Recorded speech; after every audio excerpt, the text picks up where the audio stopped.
कहानी की शुरुआत होती है अफगानिस्तान से, जहां पर हम कुछ सैनिकों को देखते हैं जो एक ट्रक में बैठकर के कहीं जा रहे थे। इस दौरान वो रेडियो पर सुनते हैं कि यूएसएसआर ने अपने सभी जवानों को वापस बुला लिया है क्योंकि वो अब और जंग नहीं चाहते। इतने में ही इनके ट्रक को रोक लिया जाता है क्योंकि वहां पर कुछ अफगानी लोग सैनिकों से लड़ रहे थे। दरअसल इन लोगों का कहना था कि इन सैनिकों ने उनके मुखिया को मारा है और इनके जो कुछ भी पैसे वगैरह थे वो सब कुछ इन्होंने छीन लिया। जब कमांडर दिमित्री को इस बात का पता चलता है तो वो ऑर्डर देता है सारे ट्रकों की तलाशी लेने का। जब तलाशी ली जाती है तो उन्हें उन गाड़ियों में कुछ भी नहीं मिलता। तब उसने मुखिया से कहा कि आपको पुलिस के पास जाना चाहिए, वो आपकी अच्छी तरीके से मदद करेंगे। आपका जितना भी सामान गायब हुआ है या छीना गया है वो ढूंढ करके तुम्हें वापस लौटा देंगे। लेकिन वो कहते हैं कि वहाँ पर जाने से कोई भी फायदा नहीं होगा, वो लोग हमारी मदद करने की बजाय हमारी ही तलाशी लेंगे। इतना कहने के बाद ये सारे अफगानी लोग निराश होकर के वापस जाने लगे। दिमित्री भी अपने लोगों के साथ वहां से निकल गया, लेकिन बीच रास्ते में उसने बताया कि मुझे पता है कि उन अफगानी लोगों के पैसे और सामान सैनिकों ने ही चुराए थे, लेकिन मैंने जानबूझकर के उन्हें नहीं बताया क्योंकि अगर मैं ऐसा करता तो वो अफगानी हमारे सैनिकों को एक एक करके नासा के रॉकेट में बैठाकर ऊपर पहुंचा देते। लेकिन जब इसकी खबर एक और ऑफिसर को पता चलती है तो वो उस सैनिक के पास जाता है जिसने उनके पैसों को चुराया था। वो उसके मुंह पर एक जोरदार पंच मारता है और दोबारा ऐसी गलती न करने के लिए वार्न करता है। वहीं दूसरी तरफ हम एक बाप बेटे को घर की तरफ जाता हुआ देखते हैं। तभी अचानक से आसमान में एक जबरदस्त धमाका होता है। जब उस बच्चे की नजर पहाड़ी की तरफ पड़ती है तो वो देखता है कि वहाँ पर एक फाइटर प्लेन क्रैश हो गया था, लेकिन उसके पायलट ने खुद को इंजेक्ट कर लिया था। अब वो लड़का उसके पास जाता है और उसकी गन उठा करके उसी पर तान देता है। ये देख कर के वो पायलट उसे समझाने की कोशिश करता है कि इसे फेंक दो, ये बहुत ही खतरनाक चीज है, लेकिन वो लड़का उसकी बात को समझ पाता इससे पहले यहाँ पर तालिबान के लोग आ जाते हैं। दरअसल इन्हीं लोगों ने उस प्लेन को नीचे गिराया था। ये लोग उस पायलट को बेहोश करके ले जाते हैं अपने साथ। उधर दिमित्री देखता है कि उसके एक और काफिले को तालिबानियों ने ऊपर पहुंचा दिया है जिसमें उनके कई सैनिक मारे गए। ये देख वो जनरल के पास जाता है और उसे बताता है कि यह चीज उनके साथ तीसरी बार हुई है जिसमें उनके लोगों को बड़ी बेरहमी से मारा जा रहा है और फिर उनके सामानों को भी छीन लिया गया। ये सुनकर जनरल कहता है कि ये बात मुझे पता है और ये भी पता है कि आज सुबह एक फाइटर प्लेन क्रैश हुआ था और तुम्हें पता है कि उसे कौन उड़ा रहा था। तब दिमित्री कहता है कि कौन। इस पर जनरल कहता है कि मेरा बेटा। मुझे ये भी पता है कि वो प्लेन किस जगह पर क्रैश हुआ था और अब ये जिम्मेदारी मैं तुम्हें देता हूँ कि कैसे भी करके मेरे बेटे को उन लोगों से बचा कर के वापस लाओ, फिर चाहे इसके लिए तुम्हें कुछ भी करना क्यों ना पड़े, और इसके बदले में तुम्हें जो कुछ भी चाहिए वो मैं देने के लिए तैयार हूँ। ये सुनकर के दिमित्री मान जाता है और अपने काम पर लग जाता है।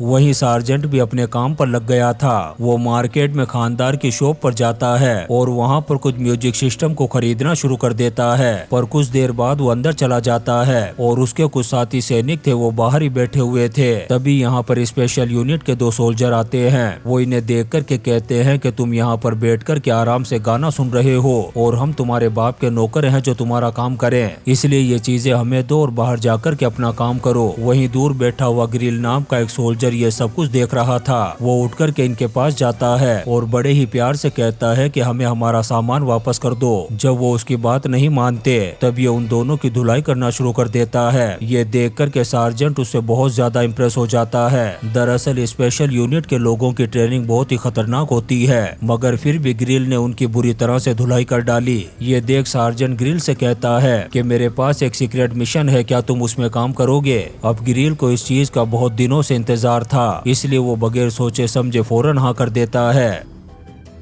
इसके बाद हम कुछ जवानों को देखते हैं जो उस क्रैश साइट की तरफ जा रहे थे, लेकिन वो उसके ज्यादा करीब नहीं जा सकते क्योंकि ऐसा करना रूल्स के खिलाफ होगा, क्योंकि ऊपर से ऑर्डर आया है कि हमें जल्दी ही उस जगह को खाली करना होगा। इस पर सार्जेंट कहता है कि ऐसा कुछ नहीं होगा, हम तो बस एक खोए हुए सिपाही को ढूंढ रहे हैं, इसलिए चुपचाप अपने मिशन को अंजाम दो। लेकिन एक बात का खास ख्याल रखना कि ये एक जनरल मिशन है, हमें किसी पर भी कोई गोलीबारी नहीं करनी है। जब ये उस गाँव में पहुँचते हैं तो वहाँ के सन्नाटे को देख देखकर के समझ जाते हैं कि इस गांव को पहले ही खाली करवा दिया गया है। यानी कि इसका मतलब ये था कि अब यहाँ पर तालिबानियों का कब्जा है। ये लोग बड़ी सूझबूझ के साथ आगे बढ़ते हैं, लेकिन इन्हें ये नहीं पता कि आखिर वो लोग किस घर में छुपे हुए हैं। तभी अचानक से गोलियों की भारी बरसात हो जाती है, जिसमें बहुत सारे सैनिक मारे जाते हैं। जब सार्जेंट इस चीज को देखता है तो अपने सैनिकों को भी फायर करने का ऑर्डर देता है, जिसमें तालिबानियों के भी बहुत सारे लोग मारे जाते हैं। जब सामने वाले लोग इस चीज को देखते हैं तो उन्हें एहसास हो जाता है कि अब हम लोग कमजोर पड़ रहे हैं, इसलिए वो अब यूज करते हैं रॉकेट लॉन्चर का, जिसमें ग्रिल भी बुरी तरह से घायल हो जाता है और बहुत सारे सैनिक मारे जाते हैं। वो लोग लगातार रॉकेट से हमला कर रहे थे। जब ग्रिल इस चीज को देखता है तो पीछे से जाता है और उस जगह पर पहुंच जाता है जहां से वो लोग रॉकेट से हमला कर रहे थे। ग्रिल बगैर टाइम वेस्ट किए सभी को मार गिराता है। इसके बाद वो जितने भी घर थे उनकी तलाशी का काम शुरू कर देता है। तभी इन्हें एक घर में उस पायलट का मास्क मिलता है, लेकिन वो पायलट कहीं भी आसपास नहीं था। ये देख सार्जेंट समझ जाता है कि वो लोग उसे पहाड़ी पर लेकर के गए होंगे, जहां पर जाना मतलब खुद को मौत की दावत देना है, क्योंकि वो जगह चारों तरफ से तालिबानियों ने घेर रखी है। यानी कि वो उनका गढ़ है और वहां वह छुप कर के हमला करेंगे। अब उसका ये शक एकदम सही निकला, क्योंकि अगले ही सीन में हम पायलट को पहाड़ की तरफ जाता हुआ देखते हैं। वहीं दिमित्री भी अपने काम पर लगा हुआ था, लेकिन वो अपने माइंड से काम ले रहा था। उसने एक दूसरे ग्रुप के लीडर से सौदा किया है $5 मिलियन दे करके, जो उनकी मदद करेगा उस पायलट को ढूंढने के लिए। लेकिन दिमित्री पहले उस लीडर का टेस्ट लेना चाहता था कि वाकई ये काम कर सकता है या नहीं। इसलिए जिन लोगों ने पायलट को पकड़ा हुआ था वो उनके 2 ट्रक की लोकेशन देता है। अब ये लीडर बगैर टाइम को वेस्ट किए उन दोनों ट्रकों को उड़ा देता है। ये देखकर के दिमित्री बहुत ज्यादा इम्प्रेस हो जाता है उससे। अब उसने उस ग्रुप के लीडर सलीम को आधे पैसे दिए और कहा कि आधे पैसे काम पूरा होने के बाद मिलेंगे। इसके बाद वो सीधा अपने बेस पर पहुंचता है और जनरल को सब कुछ बता देता है कि असल में उसकी सोच क्या है और उसके बेटे को ढूंढने में किस किस आदमी की मदद ले रहा है। जब जनरल उसकी ये बात सुनता है तो उसे साफ मना कर देता है कि उसे किसी की भी मदद लेने की जरूरत नहीं है, उन्हें ये मिशन अकेले ही करना होगा। लेकिन दिमित्री को ये बात बिल्कुल भी पसंद नहीं आती, क्योंकि इस तरह तो बहुत समय लग जाएगा और साथ ही उनके लोग भी मारे जाएंगे। उसी रात सार्जेंट के पास एक आदमी आता है और उसे खुफिया इन्फॉर्मेशन देता है और कहता है कि मैं एक ऐसे आदमी को जानता हूं जिसके पास बहुत सारे रॉकेट लॉन्चर हैं, जो वो 1 मिलियन अफगानी पैसों में देने के लिए तैयार है। सार्जेंट फौरन मान जाता है, क्योंकि ये एक बहुत ही बेहतरीन ऑफर था। अगली सुबह वो उस आदमी के साथ उन लोगों के पास जाता है और उस लॉन्चर के मॉडल को देखता है, जो उसे फ्रेश लगता है, इसलिए वो उन्हें पैसे दे देता है। पर वो लोग सार्जेंट से कहते हैं कि वो हथियारों को कल तक पहुँचा देंगे उनके पास। लेकिन जब अगले दिन इनका एक आदमी वहां पर जाता है तो वो लोग उसे कहते हैं कि साले भाग यहाँ से। इसके बाद सार्जेंट खुद जाता है उन लोगों के पास और उनसे कहता है कि आखिर तुम लोगों ने वो हथियार अभी तक डिलीवर क्यों नहीं किए। तब ये लोग सार्जेंट के साथ भी बदसलूकी करने लगते हैं।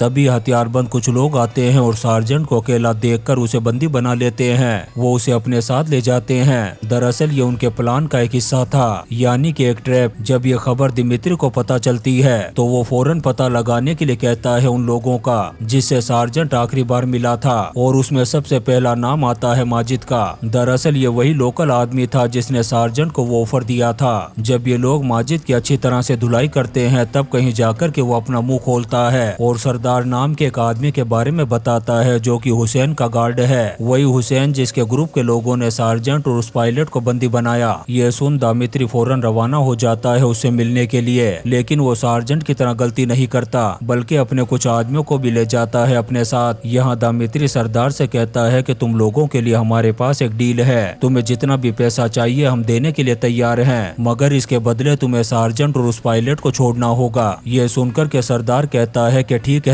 मैं इस बारे में हुसैन से बात करूंगा। वहीं दूसरी तरफ हमें सार्जेंट को दिखाया जाता है जिसे वो लोग पहाड़ पर ले गए, जहां उन लोगों ने उसकी वर्दी को उतार करके जला दिया। फिर उसे दूसरे कपड़े पहना करके बंद कर देते हैं एक बेसमेंट में, जहां सार्जेंट एक दूसरे आदमी को भी देखता है जिसकी हालत बहुत ज्यादा खराब थी, जो कई दिनों से भूखा था। सार्जेंट उससे बात करने की कोशिश करता है, लेकिन वो उसकी बात का कोई जवाब नहीं देता और चुपचाप बैठा रहता है। अब दिमित्री और उसका साथी वापस आने लगते हैं। तभी उनका जो ड्राइवर था वो बीच रास्ते रास्ते में ट्रक से उतर कर के भागने लगता है। अब ये कुछ समझ पाते इससे पहले ही हमला हो जाता है इन पर। इनका पूरा ट्रक पलट जाता है और अब धीरे धीरे तालिबानी इनकी तरफ बढ़ रहे थे, लेकिन तभी यूएसएसआर के टैंक आ जाते हैं और हमला कर देते हैं उन तालिबानियों पर और एक एक करके सभी को बना देते हैं दूसरी दुनिया का मुसाफिर। तब कहीं जाकर के दिमित्री और उसके साथी की जान बच पाती है, लेकिन अब दिमित्री को डाउट होता है माजिद पर कि कहीं उसने ही तो इनकी लोकेशन उन्हें नहीं बताई। अब ये उसे ढूंढते हैं और पकड़ कर के बुरी तरह से मारते हैं, पर वो मना करता है कि उसने किसी को भी कुछ नहीं बताया।